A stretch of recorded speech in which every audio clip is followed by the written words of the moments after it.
Well Yeah. done. Well, Happens to everybody.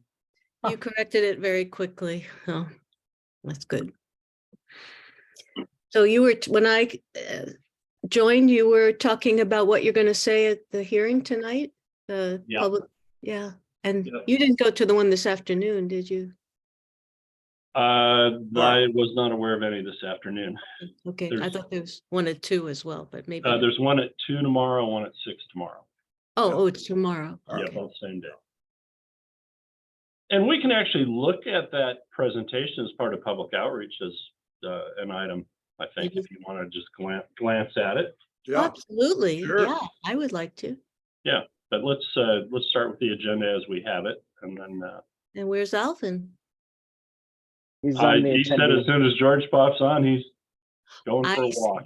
I see. And is George popped on? There he now? I is. don't see him. Yeah.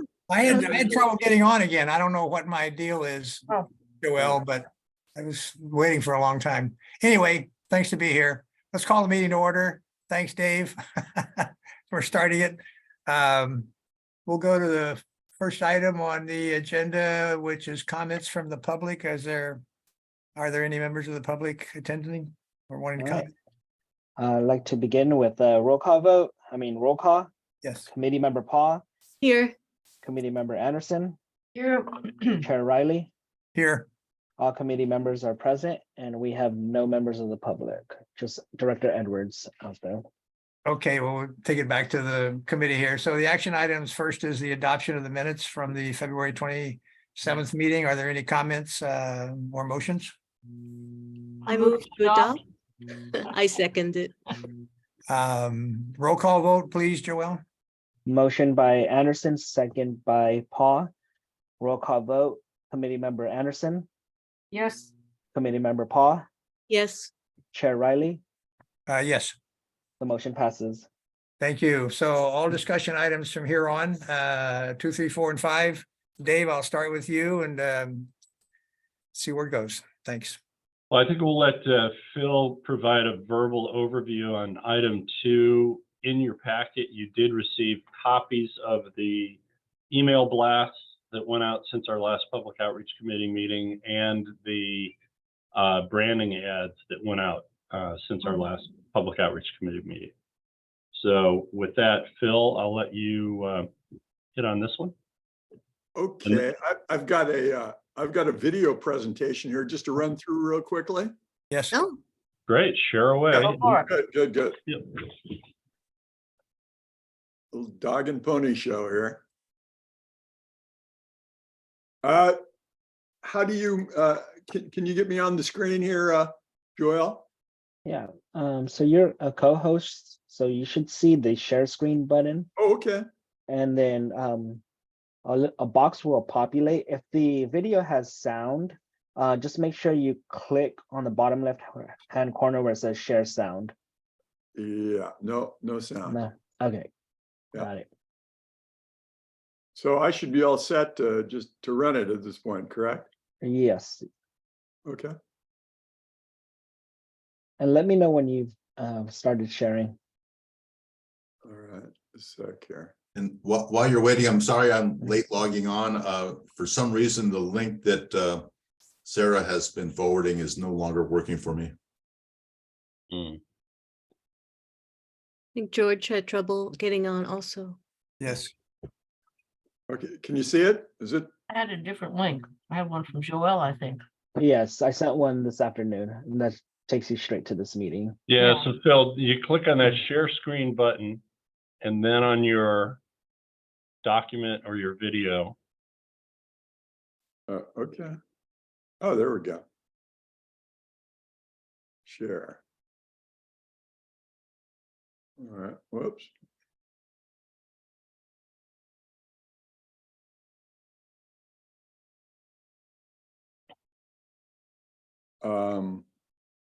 Okay.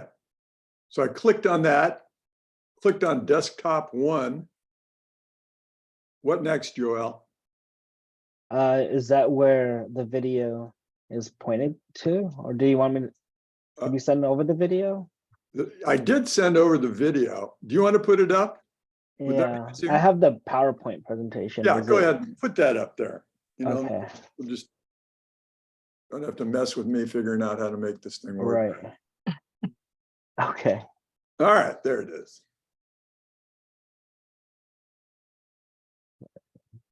Wow. Okay. So this presentation is just, it's projects completed since our last public outreach meeting. So you can go ahead, move on to the next one there. Next. First one was the newsletter on March 9th. Officials allowed the PWN expansion with Jimmy Panetta there imaged. And just to give you a sense of how things are operating out there, we're on an average, we're sending out about 23,000 messages, or we're sending out our message to about 23,000 ratepayers out there. And on an average, we're getting about 8,000 plus opens. And it's staying pretty consistent from, you know, it jumps around depending on what information that we send out, but it's been pretty consistent. So this is the first one on March 9th. So how do you, with those numbers, how, I mean, are those good numbers that, you know, as a Oh, percentage? yeah. Yeah, Oh, yeah. Those are great numbers. okay. You know, the fact is that they're not dropping radically. I mean, that's definitely very encouraging. So the numbers are staying right up there. And also I've noticed that the unsubscribes have dropped way off, you know, so we're maybe just getting a handful of unsubscribes every time. And that's also a very good indication there as well. So does that answer your question, Karen? Yes, Okay. yes, I've been wondering, I was going to ask that, but yeah. Because the quality of what we're sending looks great to me, but I wanted to know who is seeing them, how many people are seeing them, and you've answered that. Yeah. So like, well, that when I say it's 8,000 opens, in other words, 8,000 people have had the image in front of their faces. Yeah, yeah, How many of them actually engage in it? Who knows? Yeah. You know, to a certain extent, we have numbers on engagement there through the click-throughs. Those click-throughs are very they can't necessarily be trusted. But the fact is that we're getting a lot of opens, and that's great. And we're getting a lot of, not a lot, but we're getting a smatter of dissatisfied folks out there. So we know they're watching. Uh-huh. They're always there. Right. So March 16th, we ran a branding ad in both Monterey County Weekly and the Pine Cone. It was a half-page ad on the leaks, Fix a Leak Week, promoting Fix a Leak Week and the landscaping seminars. Next.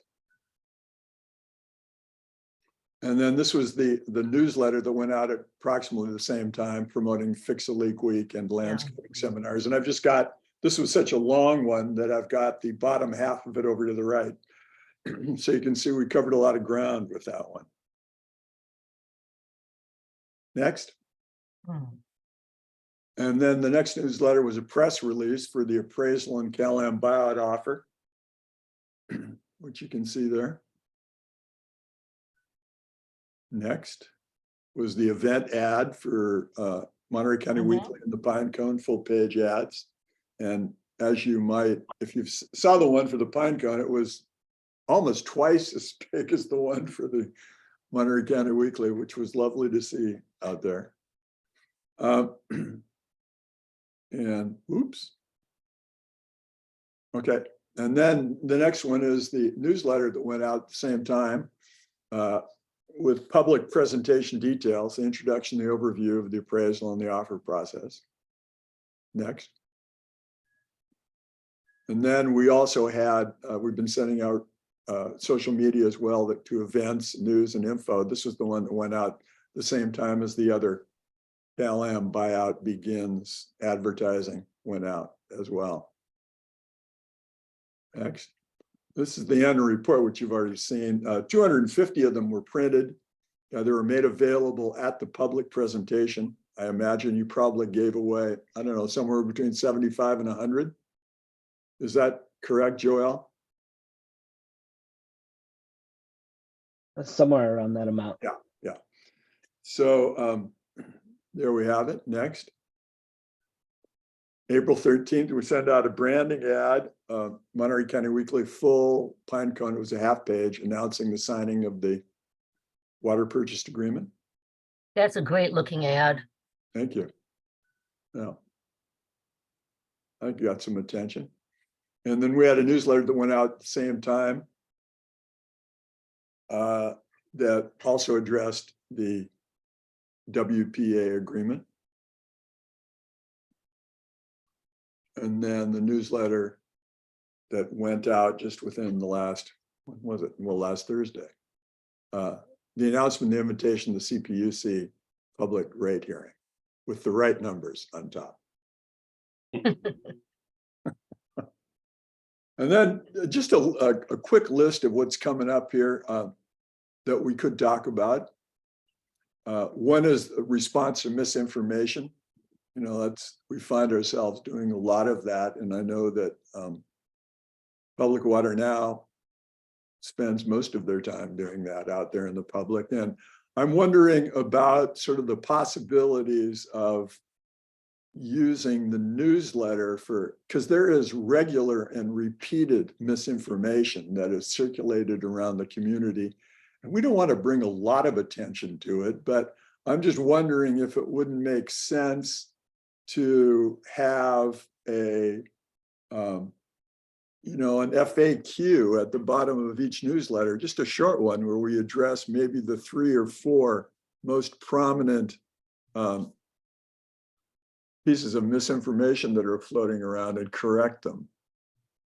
You know, that we could just keep track of, we could all sort of watch for that and, keep a list. And, whenever a newsletter goes out, we decide, which pieces of misinformation are most important to address. It's just a thought.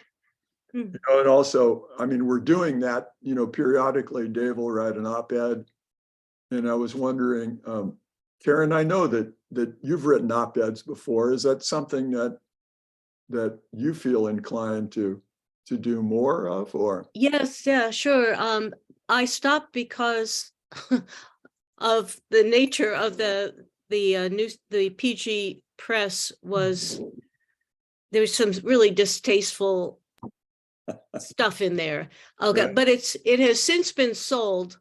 It has a new owner and the paper has changed, and that stuff Right. that was bad is gone. So yeah, I've been meaning to go and introduce myself to the new owner and ask if he would like to get that going again. Yeah, Great. I would be. Yeah.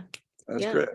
Excellent. Yeah, I think, Phil, normally if it's like in the case of PG, if it's a local paper, then the director who represents that area can write an opinion. Good idea. For something that has a bigger circulation like the Herald, it would need to come from the chair or the GM. Right. Of course. Yeah.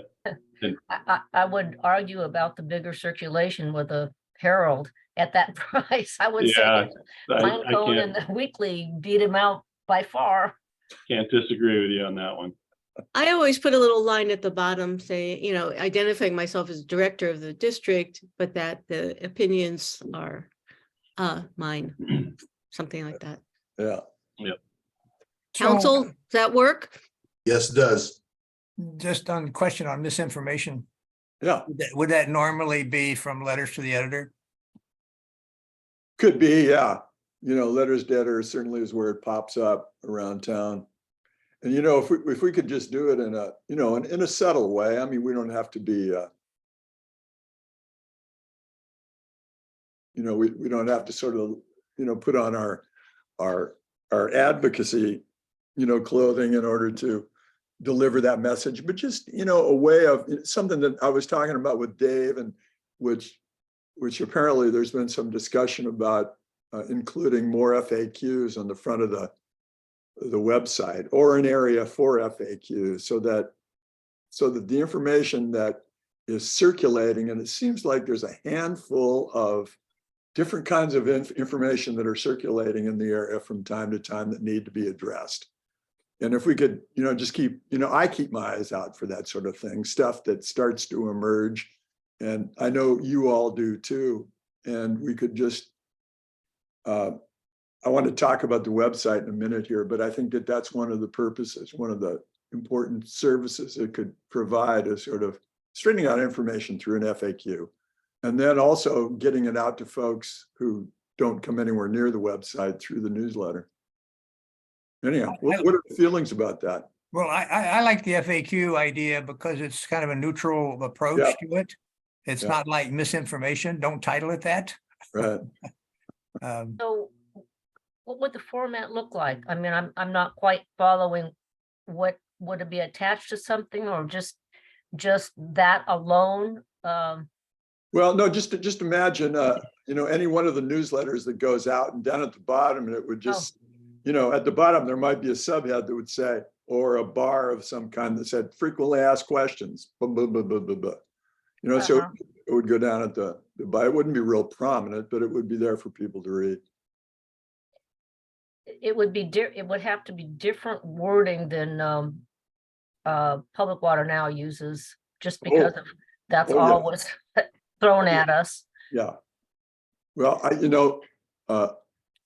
as you may or may not have noted, I've been pretty careful Well, over the last few months to sort of veer in that direction of Yeah. more neutral, just the facts, ma'am. Yeah. approach. And in my column, I can invite questions. Yeah. I can, Great point. Great point. Are you open to comments on what you've reported so far? And does the committee have any thoughts or so? I have a couple of observations.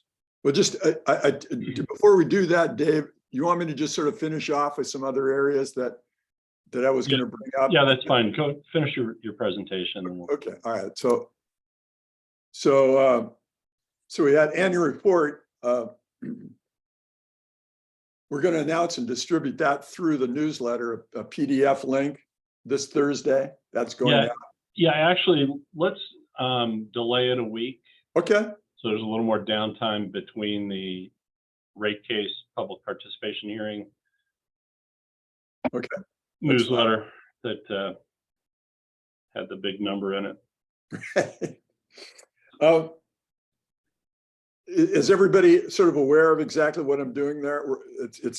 We're just sent out an announcement. There may be a short clip about something that's being said in the newsletter, and then the newsletter will be there, and they can just simply link to it. They can link to a PDF copy of it.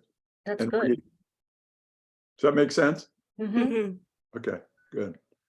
And then board objectives and strategies. I've read through them, and there's some great stuff in there, and I just want to make sure that I'm in alignment with that. And I think, perhaps, Dave, that when we next meet, we could go through that, and you could sort of point out anything that I need to be aware of and to be incorporating into the public outreach plan. Does that make sense? Mm-hmm. Okay. And on the website, this is, and I mentioned this to Dave. I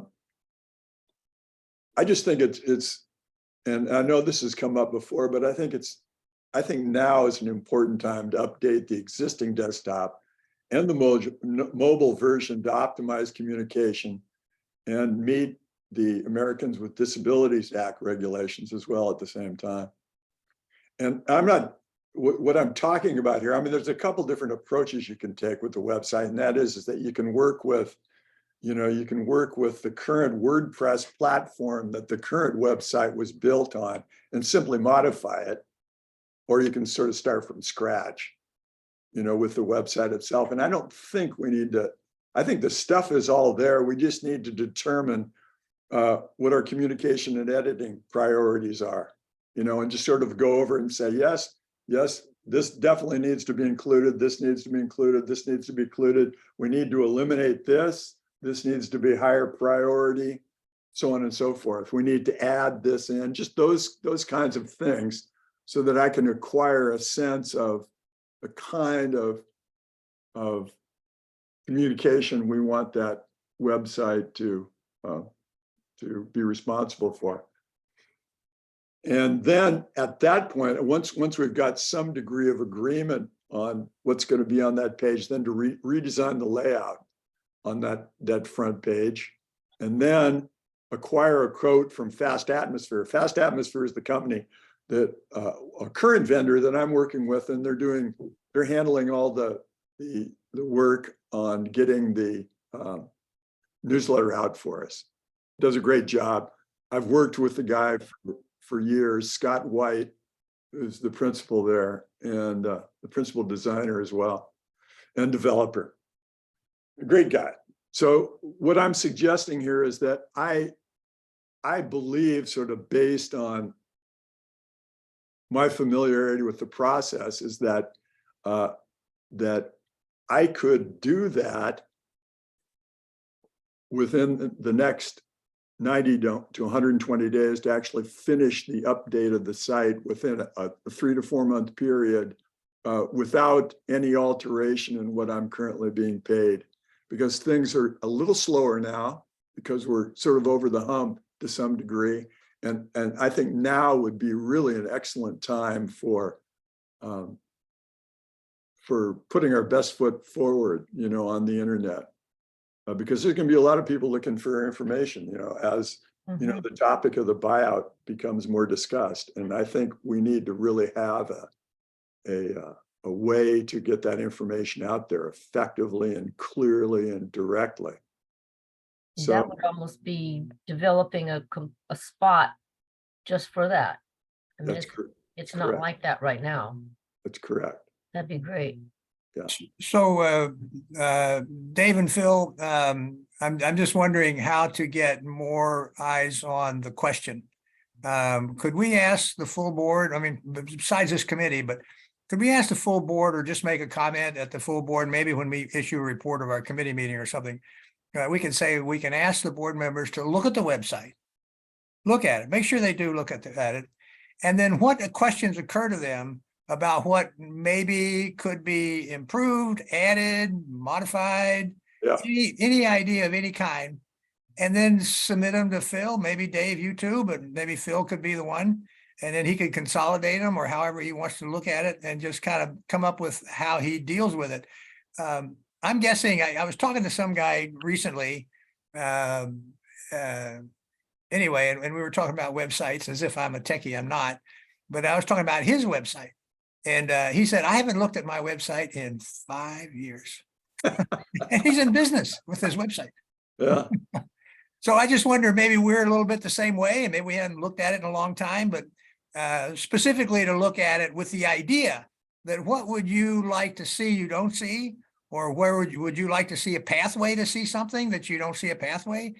Anything like that. Yeah, absolutely. That's exactly what I'd be looking for in this first phase here, George. Okay. We have to have some sidebar conversations internally. Joelle and I have talked about it. We need to get Suresh involved. Many websites use agenda management software. We do not. All of our agendas are kind of hand posted by Sarah after the fact, and the whole historical access are just, they've all been hand posted. If you move to a packaged public agency software like Granicus or, and Joelle, I'm still trying to figure out what's going on with Monterey One Water, because the old file management system pops up and then it converts right before your eyes to the new system, which is kind of bizarre. But they use a public agency agenda management program. So we need to decide whether we're going to do that in conjunction with a website upgrade or not. And we also need to ask certain questions about how committed we are to WordPress and what the alternatives are. So Sure. There's a little bit of discussion that has to take place, but but it needs work. Yeah. So would that, would this agenda management software save a lot of staff labor? That's not proven out either. It's an ordeal to manufacture the packages.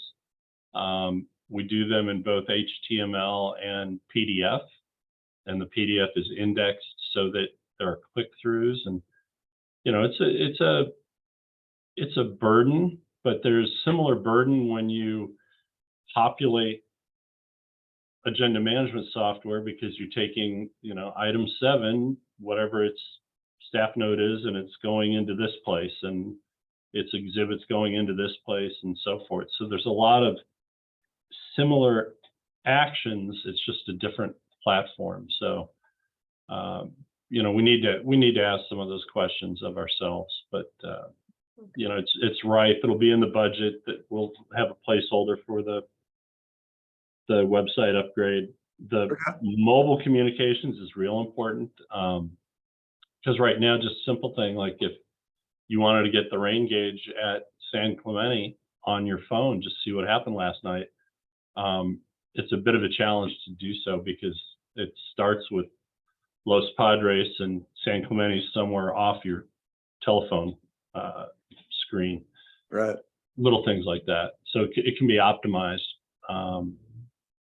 And frankly, the same thing just for finding board and committee agenda package. Those are kind of the other thing that our public likes to do pretty Right. much on the fly. So, Yeah. but as a topic of conversation, yeah, let's, in the next 30 to 60 days, let's try to come up with a plan. Okay, good, great. Well, And just then, from my uh, standpoint, Yeah, go go ahead, ahead. Dave. I'm sorry. Go ahead, Dave. No, and just a reminder, don't distribute the annual report this Thursday, wait a week. Yeah, no, I got it. Yeah. All right. Yeah, I don't think we need to revamp the entire website. And I don't know how deep you want to go in terms of looking at change, but I just think making some improvements is kind of the short range target that would be in my interest. Because it's not a bad website now. I don't know all the things that aren't there, and I haven't looked at it critically in a while. But I don't think, from my standpoint, I don't think we need a full-fledged changeover. Yeah. But we may need some elements of improvement, and that's what I would be looking for. And then Dave, maybe go deeper, a couple years down the road or something. Yeah. Yeah, we do have some pages where just the information needs to be updated, and so the responsible party has not been very responsible. We've had to rely on basically a few people to occasionally stumble across a page and go, I think this needs to be updated, and you hand it off to a division manager, and Yeah. it's True. So do we have are we clear on how we're gonna solicit board input for the website? Just ask at the next board meeting, or? Sure. Dave, can I just butt in here just for a second? Yeah, And please. why don't we wait until, I meet with you and Stephanie, in the next few days to talk about the next month, and we can decide exactly how you would like to accumulate that information and feedback from folks. Yeah. Forward. Does that work with you, Karen? Oh, yeah, sure. Okay, good. Yeah. Yeah. That was my gonna be my next suggested step. And I would like, if it could be on a future agenda, but not as a consent item, because they don't necessarily get any discussion at all. I would just like this to have, 2 minutes worth of discussion, just so it's a personal point that's made in public. And it calls more attention to it if we actually comment on it. It could be in consent as far as I'm concerned, just to ask. It's just that we'll pull it in order to explain something, but I'd like to promote it a little bit. Okay. Yep. Kind of piggybacking on this topic, I'm going to give you a quick overview of what we're presenting tomorrow. Yeah. So bear with me here. So here's the presentation. Which session are you going to be presenting, Dave? Both 2 o'clock and 6 o'clock. Okay. And I believe, Dave Laredo, if you recall, it's 3 minutes for everybody. Is that right? Yes. Yeah.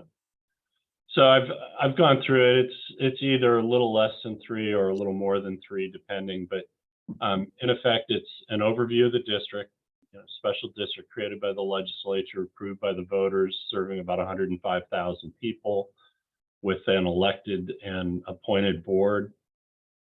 Our boundaries completely include all of Cal-Am's Monterey main system.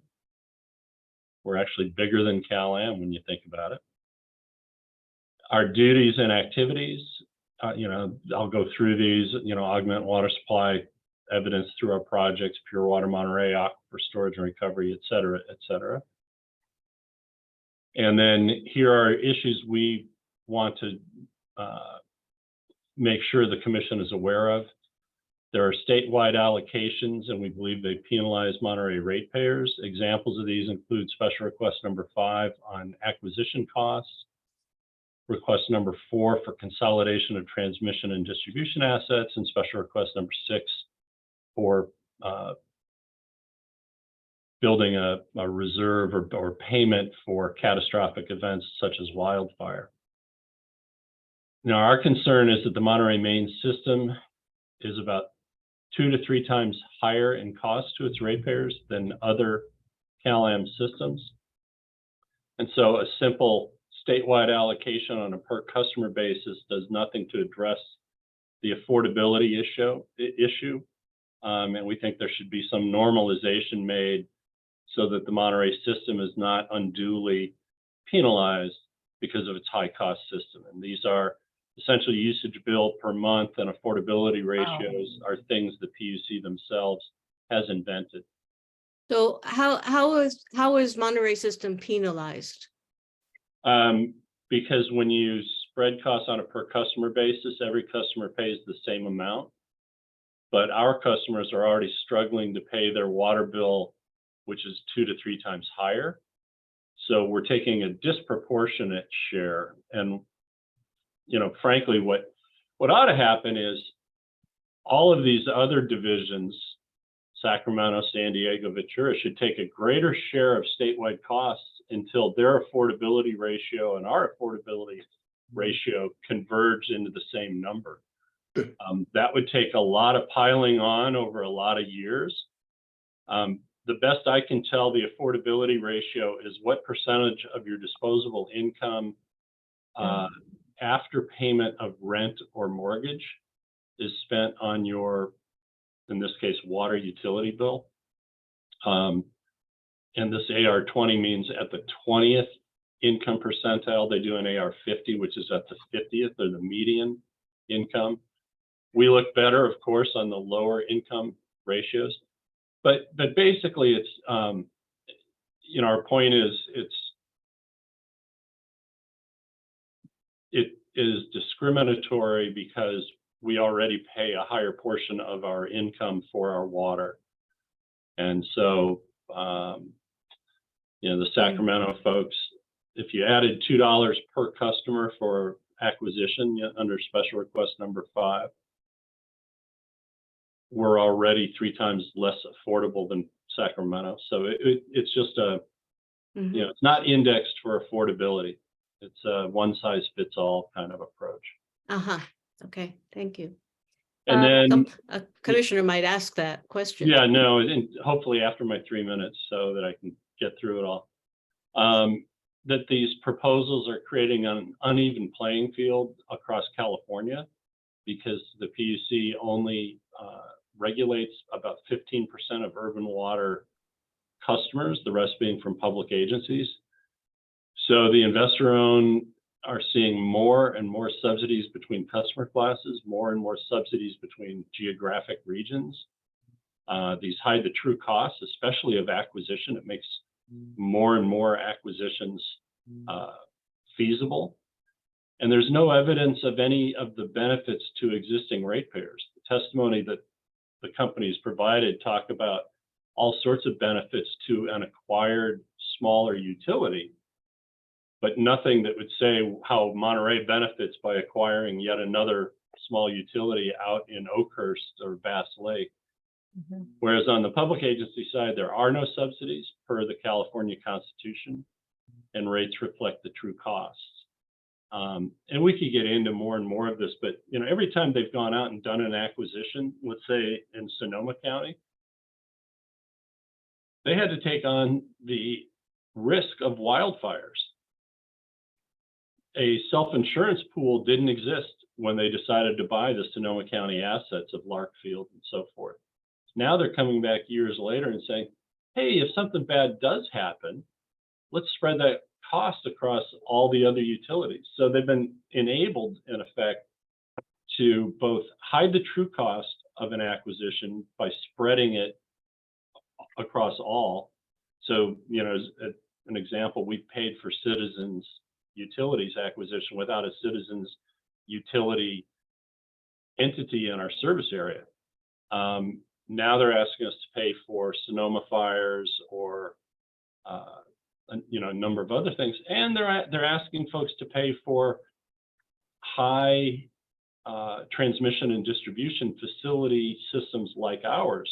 So we would probably benefit if they took 50% of the transmission and distribution costs and spread them across the state, because we've got more tanks and more pump stations with all our hills and valleys than, say, Sacramento or parts of LA have, because they're relatively flat. But what they're doing is they're taking business decisions primarily on these acquisitions where, the company says, hey, we can go tuck in a small utility and then we spread everything, including 50% of the transmission and distribution infrastructure. And it begins to create what we used to in the electric industry call postage stamp rates, that whether you moved water, or in the case of electricity, it was whether you moved electricity 1 mile or 100 miles, you were paying the same transmission rate. And so, there are pluses and minuses to the subsidies, but because this is such a small amount of the overall California water scene, it's creating a separate set of rules, and it's exacerbating their own issues by, frankly, making acquisitions easier. I mean, that's where it starts, and then it keeps going. But obviously, I'm not going to get too deep into it on this slide. But you're going to squeeze in the fact that the acquisition price, that there's every incentive to make it as high as possible. These are not, this is not a arm's length transaction. You've got a willing seller with a more than willing buyer to get the highest cost. Absolutely. The low income programs are starting to hurt Monterey ratepayers. The cap discount is currently 30%, which is higher than anywhere else in the state. The cap discount is basically a tax on the other non-cap customers. And so if you've got a 30% discount for 10% of your customers, that's in effect a 3% tax on everyone else. And because we're already at a higher level than other divisions, and we've already showed the affordability ratio is worse, it's just exacerbating the impact to non-cap customers here. There's also what's called a hardship benefit program, which when it began in Monterey in 2018 was 0% ratepayer funded. In the last rate case, it became 50-50. And now their proposal appears to be 75% ratepayer funded. So it's just one of those programs that were established out of the kindness of their heart, which are now slowly transitioning, or not so slowly, in just a mere 4 years, to becoming ratepayer funded. To the extent it wasn't ratepayer funded, how is it funded? Taxpayer money? Shareholders. So Cal-Am went out of its way to give the United Way somewhere between $100,000 and $200,000, so an individual customer could get up to $1,000 grant to pay their unpaid water bill to avoid a shutoff. A nice program. And charitable contribution for the company. I'm sure they took a charitable deduction. Yeah. And this is a hardship benefit on top of the LIRA program, right? Right, it is. It's okay. Yeah, and they renamed LIRA CAP for Customer Assistance Program, but yeah, those are two separate programs there. They're proposing to increase the fixed meter charge originally from 30% to 50%, but if they get their revenue adjustment mechanism back, it'll go to 45% if their request is honored. It just went to 30% in the last rate case. We think that's more than enough. The NRDC says higher fixed charges hurt low-income customers. The EPA says that going from volumetric to fixed discourages efficiency. American Water Works says it's more difficult to send conservation-oriented pricing signals. And as far as I can tell, we've not abandoned the conservation ethos here on the Monterey Peninsula, and we still have water supply shortage problems. So, we need those signals. And then the California Water Efficiency Partnership still has a best management practice at 30%. And we got a little bit lucky because they just submitted testimony a few days ago where they reiterated they had a best management practice of 30%. So we filed our testimony before they made theirs available, and luckily they say the same thing. So that's always good.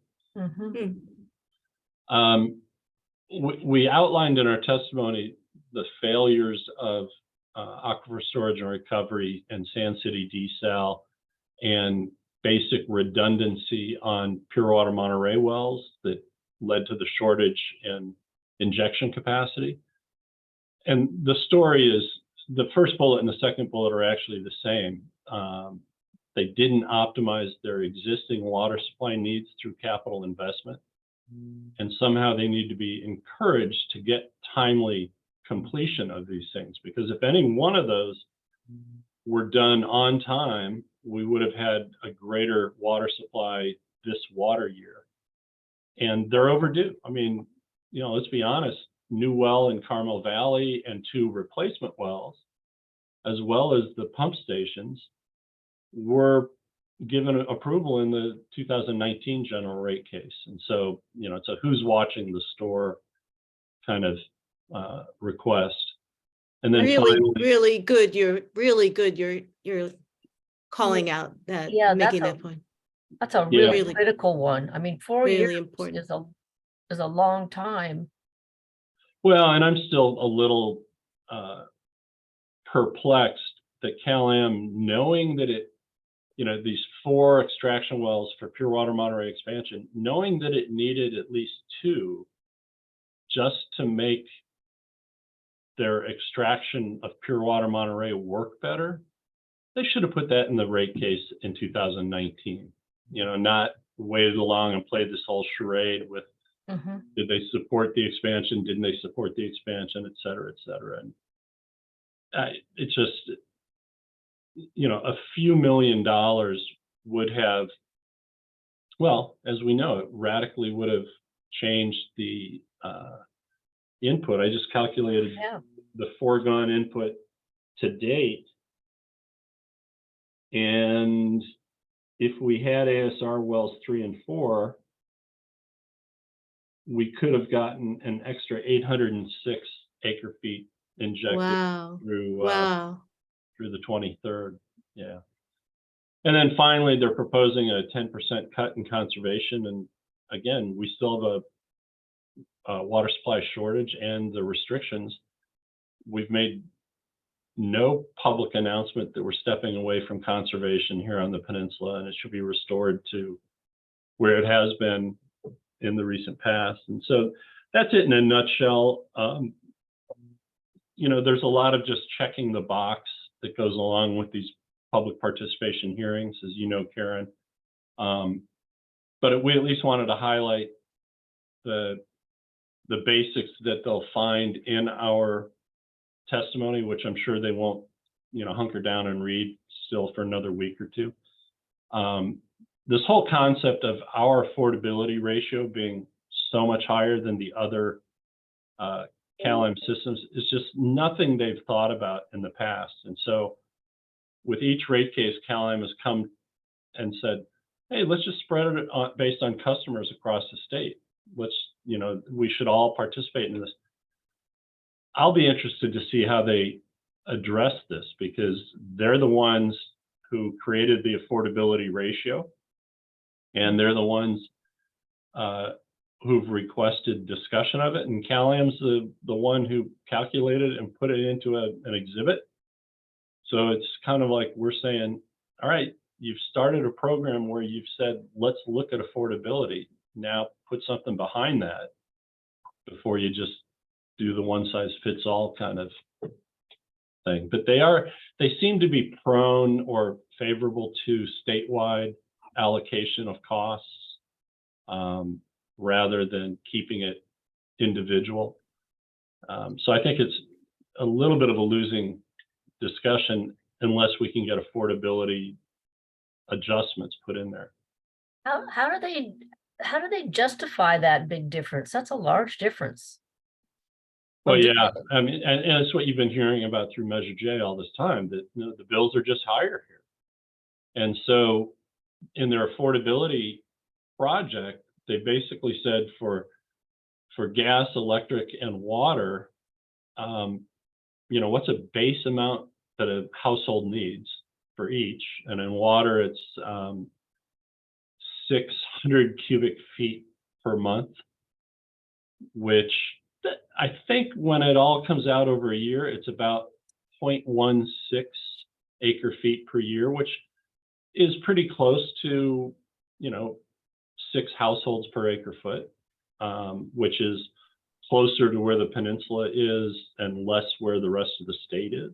Mhm. But anyway, they do it based on that. And lo and behold, we're the least affordable. There's a couple of unaffordable tiny places, and this is why they do these acquisitions. But Oakhurst, which is out near Mariposa, is very similar to us, but it's a teeny tiny system. It's not a 40,000 connection system. So one would expect a couple of small systems to have high affordability ratios, but when you start looking at just all of Sacramento and all of Ventura County and all of San Diego, yeah, they are 2 to 3 times lower than the Monterey system. So there's obvious inequity there. Just out of curiosity, Dave, and just in a nutshell, how did that come to be? I mean, certainly, Yeah. how did it come to be that we pay such a disproportionately high share in this community? How did that come to be? I mean, Well, I think, and Dave Laredo's been here quite a while, but I think it comes from, they acquired the system in 1966 at a fairly high premium, about 3 times more than what the PUC, quote unquote, appraised it at for a public acquisition. And then through time, they've realized it's been a leaky system, and they've done some major main replacement and other things that, starting 15 years ago on a 50-year pipe, that's still pretty significantly depreciated assets. And, these pump stations and failed attempts at building desal plants, George is familiar with the stranded costs for the regional project and for the coastal project, close to 40 million that got rolled into the rate base and got recovered. Dam removal. It's just, I had a previous version of my testimony that said, hey, we didn't get any statewide help on the San Clemente Dam removal, but, that's a very highly unusual project. Yeah. Fran said that I got to quit crying in my soup over that, so I took it out. But the fact is that we've had some really expensive solutions that we've had to foot on our own, and then we've footed things for others on top of it. And the customer base, the number of customers is not that great. Right, compared to LA or So that's what they'll be hearing twice. I hope you practice this presentation was far longer than 3 minutes. Well, you didn't really let me just present it, so. No, but you got to present the highlights, but not the whole thing. Exactly. Yeah. Time your Yeah. slides so you can advance them, even if you haven't talked them all the way through. Yep. But make sure they see that affordability Mhm. slide And the decline in demand slide. Yeah. Yeah. With that, we are at, we've talked about the update on distribution of the annual report. Let me stop you right there and just go Yeah. back a little bit Yeah. on the Phil side of it. I like the fact that there was a notice about the hearing tomorrow with you featured, Dave, but also with some of the points you intend to make. I think that's a new way to communicate to the public about what the district is doing, not just we're showing up, but some of the points we're making, because that helps educate the public as well. I'm just glad to see that. Okay. I wonder if one of our newsletters or something should summarize in very, very high level summary, like the points we made in our testimony in the rate case and some of the points you're going to make tomorrow. What do you Yeah, well, think? Phil's last newsletter did hit those, and that's what Dennis Taylor, the Herald, was working off of, and so forth. So I think we made them. We may want to come back around after we hear what other points are made. I did see the transcript of, I guess it was the electronic session came out. So we can maybe review all the points that were made publicly. Okay, I'd forgotten that you did already send out that summary. Okay, good.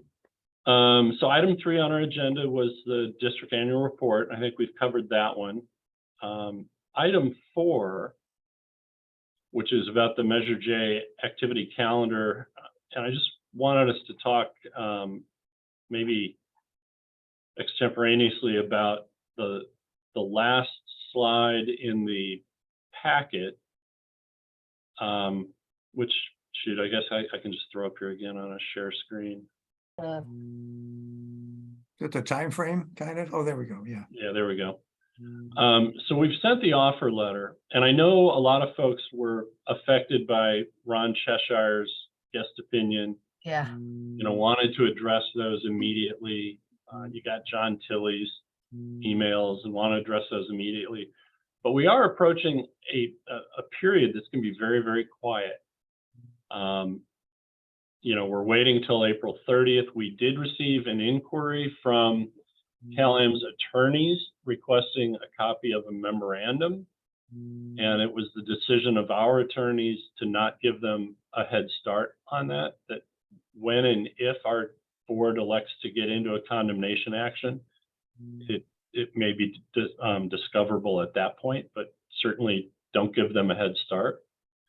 So, the 30th will come and go. Just before this meeting, I sent out to you a save the date email. Oh, We've got June 16th, where we will review the financial model and rate impacts of our appraised value. So if everything is captured in the appraised value and you do your debt for that amount plus a few other things like working capital and debt service reserve funds and so forth, what's it do to rates? Just a fundamental question you're going to want to best understand. So that'll happen in June. And it looks like the only time we could get where everyone's available to discuss the findings and evidence in support of a resolution of public necessity is now July 13th. So the end game here, the file the condemnation action that says maybe August is probably more likely August at this point. And so, the question then becomes, what's the next opportunity to use our public outreach related to the Measure J activities? And I certainly don't see anything until June, and we would have to decide whether we want to make it public that rates would go down under public ownership, if that's the conclusion. Dave Laredo, I don't know what it does to us if we, announce that we met in closed session, we reviewed more financial supporting documents and it indicates that rates would go down, you make a announcement like that and people are like, well, what are you doing that in public session for? And closed session? Exactly. That's just gonna fan the Yeah. flames and it motivate Cal Am to become very aggressive in Yeah. terms of opposing our closed sessions. Yeah, so I brought that out as just an example of, we may not have a whole lot of publicly disclosable information until we're ready to go public with a date of a hearing on public necessity, the draft resolution of public necessity, and the very lengthy memorandum in support of the resolution of public necessity. And that will be big when it's ready to go, but it's, if it's not until, if we're not even having a closed session to discuss the findings and you've only had 2 weeks to review the findings in advance of that closed session, then chances are you're not going to announce it until August. And here we are, end of April. So we're, potentially 4 months away from any big event. In anticipation of Alvin asking the question, I think going quiet makes all the sense in the world to me. We've entered the official process now for condemnation. And all the details of what's going is headed for court. And I think maybe the earlier comment from Phil, but like a heads up at one of our little newsletter, just letting the public know in a somewhat of a transparent way that we've entered the official proceeding cycle, and public information will be less available because this is all related to litigation and discovery and the court procedures. Just saying that, just so we announce that we're going to go quiet and let it go at that. Well, and I know that during our strategic planning session and during one of our closed sessions, and then again here today, as well as one other occasion where Dave Laredo mentioned that I should be working on the FAQs, there's been a request for FAQs. And so maybe when we get our first document together on that, we can do an announcement that says, Measure J FAQs are now available online, something. And that goes in a, twice a month Thursday newsletter or something. Right. Do that. Well, I just don't think Alvin is going to be irritated that we're not telling the public details. I think he really wants the public to know, why are we not telling them details? And that's transparency on why not. So Yeah. it works that way Yeah. for me. Yeah, makes Absolutely. sense. Yeah, so if we're quiet, just tell people why. That doesn't mean we're not doing anything. Yeah, Yeah, agreed. we're working on it. We can't discuss all of it right just yet. Well, there's certainly plenty we can do in the meantime to indicate a certain kind of activity, a certain kind of valuable activity during this period of time.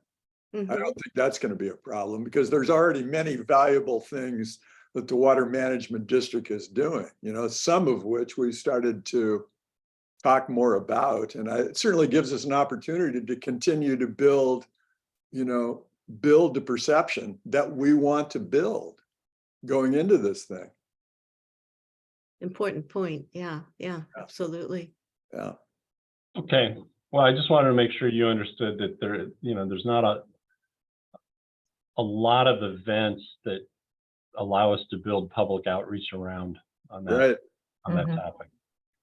That's really why it's one of the reasons why I was suggesting that now might be a good time for the annual or for the website updates. Mhm. Yeah. Mhm. Yeah, good.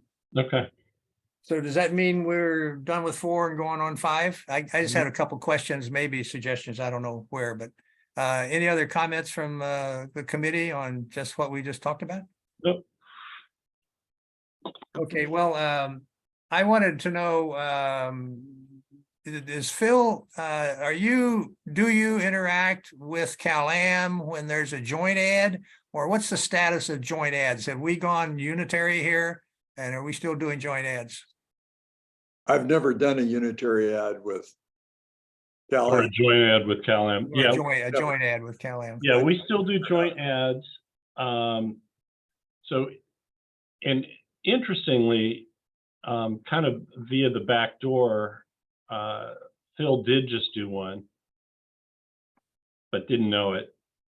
By okay. by mentioning the webinars, Oh, yes, yes. those are all joint with Cal-Am Right, pretty Mhm. much.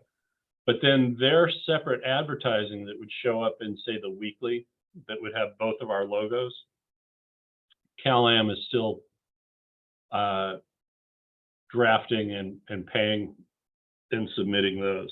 So Phil doesn't do those ads. Well, that's good, because I like the quality of what I'm seeing from Phil. Me too. Yeah, Um, yeah. The whole thing has stepped our game up significantly. Definitely. Yes. Yeah. I had another couple questions here. The rebate customers in general, do we collect information on them that are emails or whatever, and can we add them to our list for distribution? I assume and I have another question about customers. When you say 23,000 customers, are you sure they're not just residents or something? Because I'm just not sure if you know the distinction. We have a way to make the distinction. No, those are most definitely ratepayers. Okay, Yeah.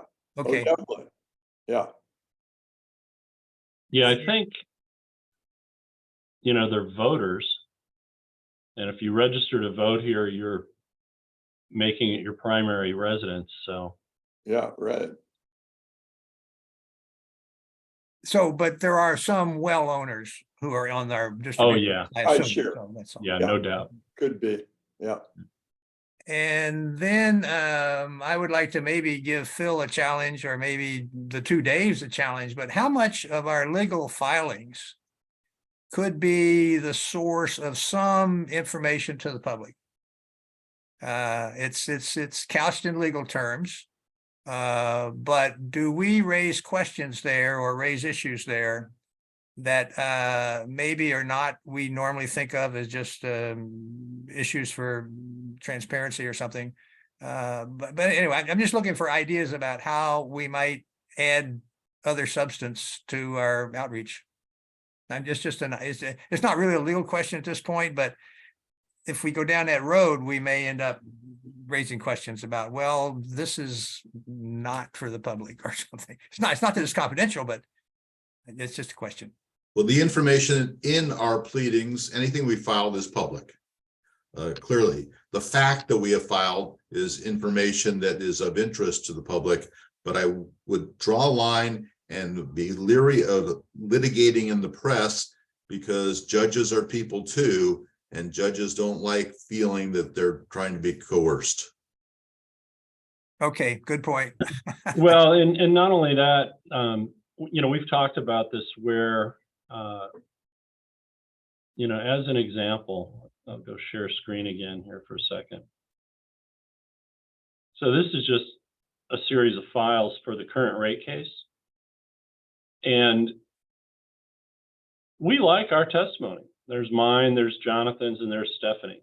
And we thought, well, if you make your testimony available, then people know what you've said. But then you start thinking about context, and the application itself would need to be there so people know what was asked for. And so there's an updated application, about 46 pages. Then there's all the attachments, which are about 615 pages. Jesus. After all of the non-Monterey stuff is taken out. With the Monterey stuff, it's over 2,000 pages. And then people say, well, what are you responding to? And then you get your Cal-Am testimony, and you've got a series of direct testimonies that came in first, and then a whole series of supplemental testimonies. And now you're up with attachments. And so to weave the story where you want to just put Stephanie, John, and Dave's testimony out there for the public to see, to be even remotely complete so that people know who, you know, a lot of my footnotes say, you know, Pertaharian, page 16, line 4, with a footnote, or Mitchell, you know, page 22, line 3, and Stephanie's will say Pills's. And so if you provide all this Cal-Am testimony, and then you got, as they keep coming in, some nice testimony by the California Water Efficiency Partnership. And so what happens is it gets bigger and bigger, and then you say, you know, it's better, let's just not post it anywhere. I kind of feel the same way with some of our legal suits where, you know, we make a filing and we make our position very clear and it's good reading, but then it's out of context with, you know, either the judge's decision that preceded the motion for retrial or what have you. And so it's trying to get that complete story in there is sometimes more troublesome than getting the 1 or 2 pieces of filings that you'd like people to see. I appreciate what Dave Laredo said, and I very much appreciate you just walking through your filing system, because it just reminds us how complicated so much of this is and how deep it goes in so many different directions and issues. And while we're pleased with where we stand today with you and with Dave Laredo and with staff and with where we are in general, it's just informative to me to see the record system and the scale of what you're trying to manage around. Well, and you kind of know it because you're on the service list for a lot of things and you see it come through. I see a lot of, I Yeah. see a lot of PUC things. Was our testimony emailed to directors? I was just looking for it. The testimonies. We have not. Okay. I'd like to see it. Typically, I've waited until all the other testimonies have lodged. But yes, we can do that. Thank you. Well, it's not that we're going to do anything with it. I mean, I just appreciate the complexity that's you know, engaged in all this. And it's far deeper than anything I was close to, you know, just going through, you know, as an intervener in previous iterations. But I just appreciate knowing what the district is dealing with, the depth of it, the extent too. You know, a suggestion I might make though, is because I noticed that there have been a few times when comments and perspectives have emerged from some of those documents that have been really valuable in articulating our message to the community. It just happens to come up.